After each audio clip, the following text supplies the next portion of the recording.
बोले प्रेम से सदगुरुदेव की जय, सदगुरु कबीर साहब की जय। तो इस वीडियो को जो भी देखेंगे तो सब्सक्राइब लाइक अवश्य करेंगे। इससे क्या होगा कि सभी को महापुरुष के बारे में, संत महात्मा के ज्ञान के बारे में, भजन के बारे में सुनने को मिलेंगे। चाहे वो भजन, प्रवचन, दृष्टांत कुछ भी रहे, सभी से लाभ होंगे। तो आवे और कुछ सदगुरु कबीर साहब के विचार की ओर। कबीर साहब कहते हैं कि करहु विचार सब दुख जाई, परिहरि झूठा केर सगाई, लालच लागी जन्म सिराई, जरा मरण न्यारल आई। भरम के बांधल ई जग, बहुतक जीव सताओ, अनुभव भाव न दर से जिए दफन रखाओ।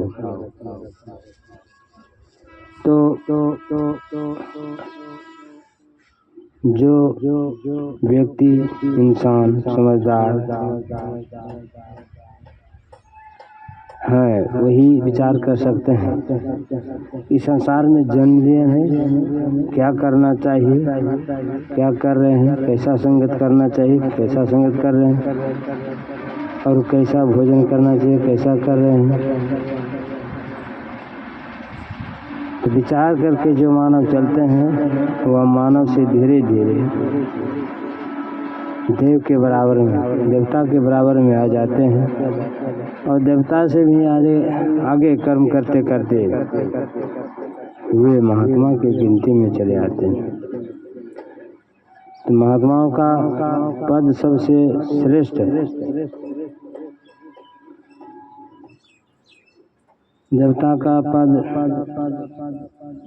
संतों से नीचे है और निगरा से ऊपर है।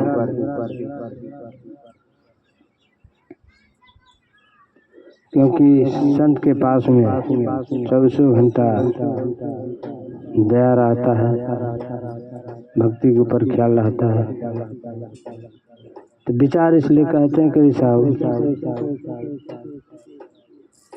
कि जो मानव विचार करते हैं कि हमको अगर जीवन में उद्धार पाना है, कल्याण पाना है, तो इसके वास्ते कौन सा कर्म करेंगे जो कि हमारे जीवन को उद्धार होगा,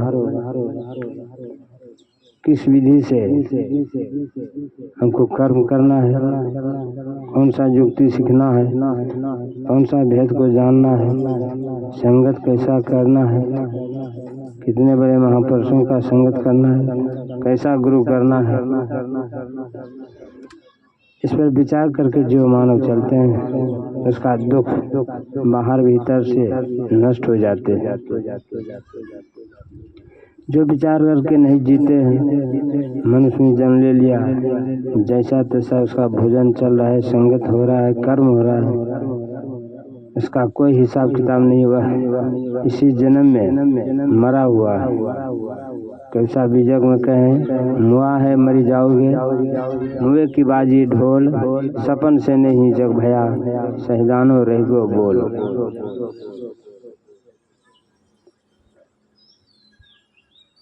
कबीर साहब कहते हैं कि जो मानव जिंदा रहते हुए अगर सिर्फ कमाया खाया और बाल बच्चे जन्म देकर संसार से चला गया, अगर जिंदा है, अगर वह भजन भक्ति से अलग है, नहीं कर रहा है, उसको नहीं पसंद करता है, तो जिंदा रहते हुए मानव मरा हुआ, वह जिंदा नहीं है। और जो व्यक्ति, जो संत, जो भी मानव इस धरती पर रहते हुए, जिंदा रहते हुए भजन भक्ति करते हैं, वही व्यक्ति जिंदा है और हर हमेशा जिंदा रहेगा। मरने के बाद भी जिंदा रहेंगे, जिंदा में भी जिंदा रहेंगे। तो सोया हुआ व्यक्ति कौन है? जो गुरु नहीं किया है। तो कहते हैं कि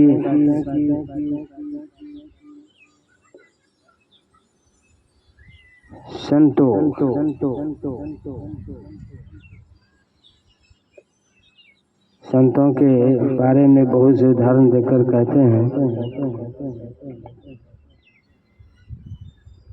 संतो जागत नींद न कीजे, काल नहीं खाए कल्प नहीं व्यापे, देह धरा नहीं छीजे।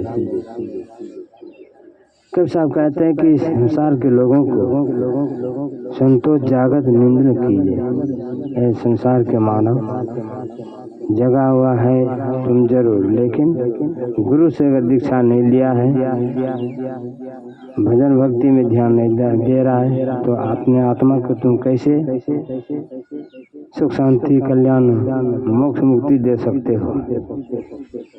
जो आदमी जगा हुआ है वह गुरु करता है, कर्म करता है, संत बनता है, ध्यान पूजा जब तब एवं प्रार्थना स्तुति में ध्यान देता है, तो वही आदमी जगा हुआ है।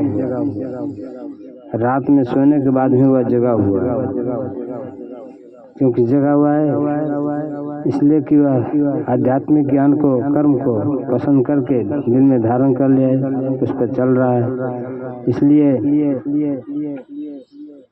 वह जगा हुआ है।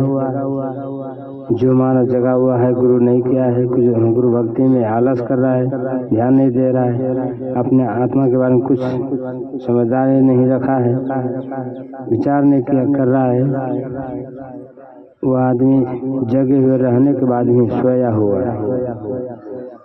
तो जो भजन भक्ति एवं आध्यात्मिक ज्ञान कर्म से अलग रहता है, उसके पास में कोई भी काल सट सकता है, आ सकता है, उसको सता सकता है। और जो आदमी चेता हुआ है, भजन भक्ति में लौलीन है, उसके पास में जल्दी काल नहीं आ सकता है, हट जाता है।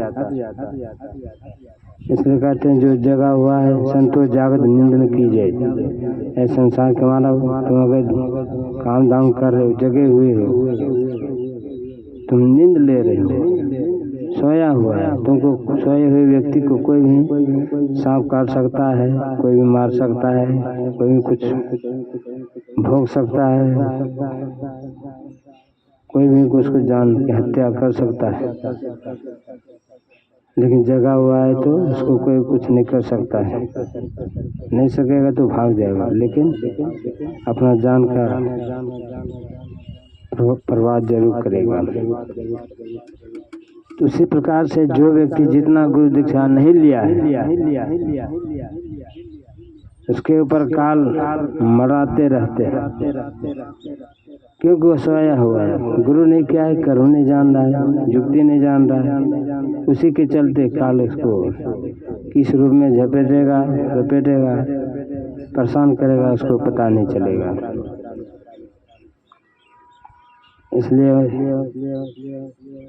कबीर साहब इस संसार में जो आए सबको चेताने के वास्ते, इसलिए कहा गया कि अद्भुत पंथ वर्णि नहीं जाई, भूले राम भूले दुनियाई, जो चेतूं तो चेतूं रे भाई, नहीं तो जीव जमले जाई। जिस मानव का अगर समझदारी हो गया है, जानकारी है, तो चेत जाता है, चेत करके भजन भक्ति में लग जाता है, तो उसका नाम है नींद से बचना, सोया हुआ नहीं रहना। तो सोया हुआ कितना है कर्म से, और कितना व्यक्ति होता है सचमुच में। तो सचमुच में सोया हुआ दोनों हो सकता है, जो दीक्षा लिया है, जो नहीं लिया है, दोनों सकता, लेकिन दोनों ऊपर कर्म की शक्ति, प्रकृति शक्ति अलग अलग रूप से उसको भी रक्षा करता है। जो कर्म करता है बराबर उसको रक्षा करता है, वो कहीं भी सोएगा तो उसके ऊपर कर्म का प्रभाव है। अगर जिसके ऊपर आध्यात्मिक कर्म, धार्मिक कर्म नहीं है, वो कहीं भी सोएगा तो उसका प्रभाव कैसा है, डरावना ऐसा है, बिल्कुल संकोच ऐसा है, शंका ऐसा है, उसमें बराबर भय आते रहता है, क्योंकि उसके पास में कोई धर्म नहीं, इसलिए उसको डर लगता है। इसलिए साहब कहते हैं कि ऐसे संसार के मानव, अगर तुमको सच्चा सुख पाना चाहते हो तो सदगुरु के शरणों में लग जाओ, तभी सच्चा सुख मिल सकता है। नहीं तो सच्चा सुख कोई देवता और संसार के कोई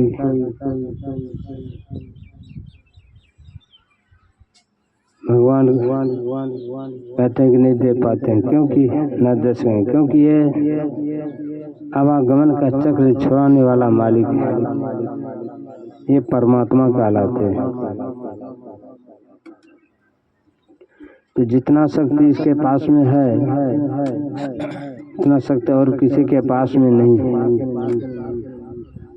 सब देवता में, सभी भक्तों में, सभी संतों में उससे कम ही है। इसलिए मुक्ति का काम, मोक्ष का काम सिर्फ एक सदगुरु कबीर साहब के पास में है, और किसी अन्य संत में, अन्य देवता में, अन्य भगवान में नहीं है। मान सकते हैं उसका संसार में पूजा लाख हो जाए, और होता है,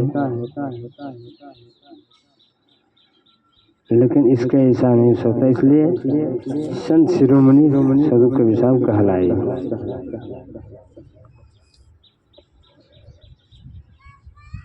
तो अब देखिए, संसार में सभी जानते हैं कि यहाँ से कुछ लेकर नहीं जाना है, न कोई लेकर जाते हैं, फिर भी लोग भ्रम में पड़ जाते हैं। भ्रम में पड़ने के बाद फिर साकर ऐसा, निगुरा ऐसा, अज्ञान ऐसा व्यवहार करने के बाद उसको सुख शांति नहीं मिलता है, और न मिलेगा। वह कहीं का ना रहता है, न यहाँ का ना वहाँ का।